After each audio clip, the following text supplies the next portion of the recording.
My name is Dr. Justin Miles. I'm the medical director here at the Associated Clinic of Psychology. I started here back in 2013, and my practice in nursing homes has grown significantly, and now I'm in more than 20 homes. I've loved doing this work and have tried to grow the practice for as long as I've been here until finally we needed more help, and we've been able to hire some outstanding new providers that are going to be in homes and as we're building this practice. I hope to oversee them, and they can come to me with any questions that they have.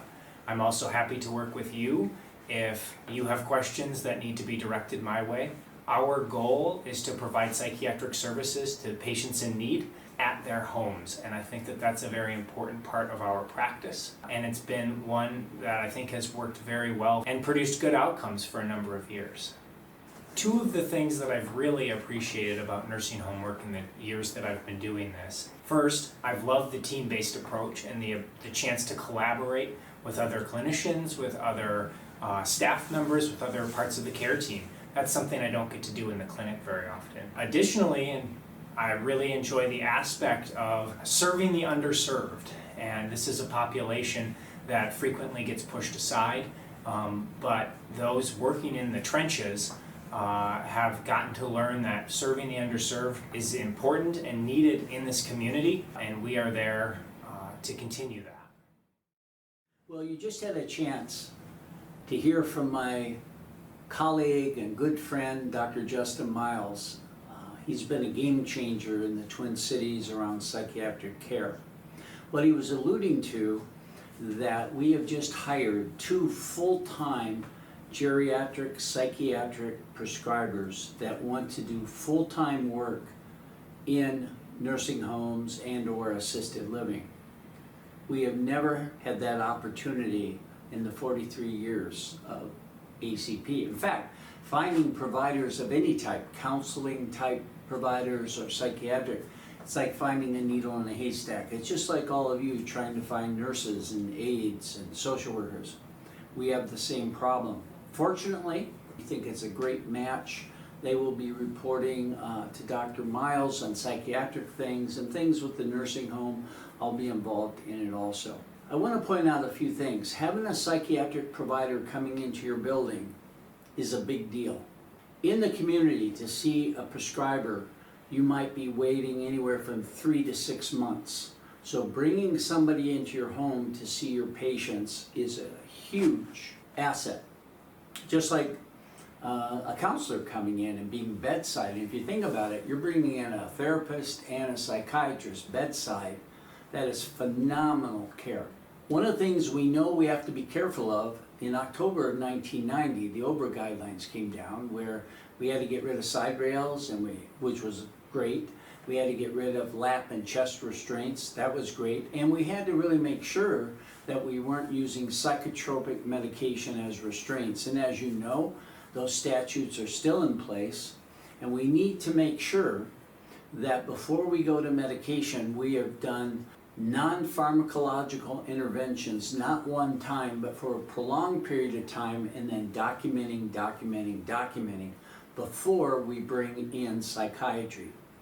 So we have put together a memorandum of understanding of homes where we are going to embed a psychiatry prescriber that says before you refer to psychiatry, you make sure that one of ACP's therapists sees them first.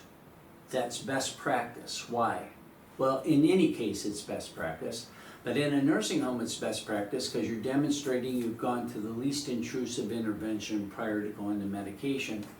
And number 2, the psychiatry provider can work off the intake generated by the therapist. Now, why that's a good thing, it allows them to see more people. If they see more people, something that all of us are committed to is reduce human suffering.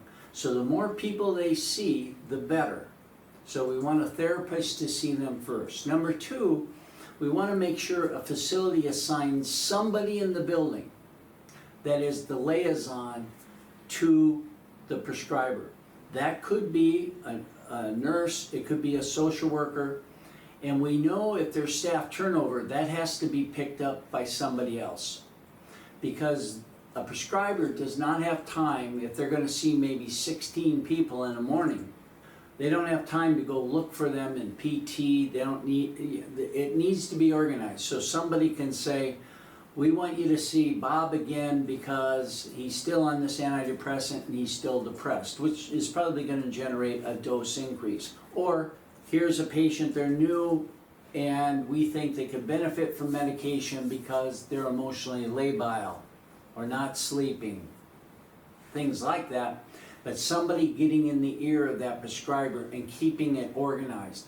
Some homes keep a list and say, okay, we're going to have them seen quarterly or every other month, the patients on the caseload.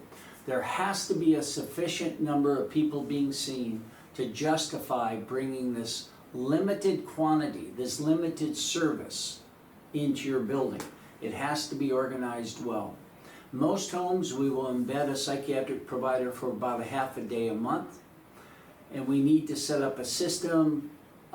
Is that prescriber going to write the orders? By the way, that's the best way to go. Some medical people, your primary care in your building might say, well, they want to write it, so they give recommendations. That's inefficient. We have seen time and time again in places things fall through the cracks, and then a facility getting a citation because they didn't follow up on that recommendation. So, when I'm in a building as a psychologist, I can be pretty self-sufficient, and I work with the team. A psychiatry provider needs help. They need the med list. They need to know who they're going to see. They need to have it organized. They need to have a contact person. And with that partnership, we now, with your team and our team, are bringing state-of-the-art care to your residents. This is something you can advertise to your referral sources. This is something that you can communicate to your staff. We all know there's some staff saying, management's not doing anything. Well, this is another thing that you're demonstrating you're doing something. Behind our prescribers that would be embedded to your building, you have people like me and Dr. Johnson and Kiana Joyner and Dr. Miles and a number of other people. Like I mentioned earlier, we have 50 people on the geriatric team. And probably of that 50, 20 have been doing this 25 years or longer. A lot of wisdom and a lot of experience. We love our partnership. As Dr. Miles said about his commitment to those that are underserved, our whole mission as a clinic and our vision and our values is to reduce human suffering, and particularly for clients that are underserved. We could work just with easy clients and sit here in the clinic.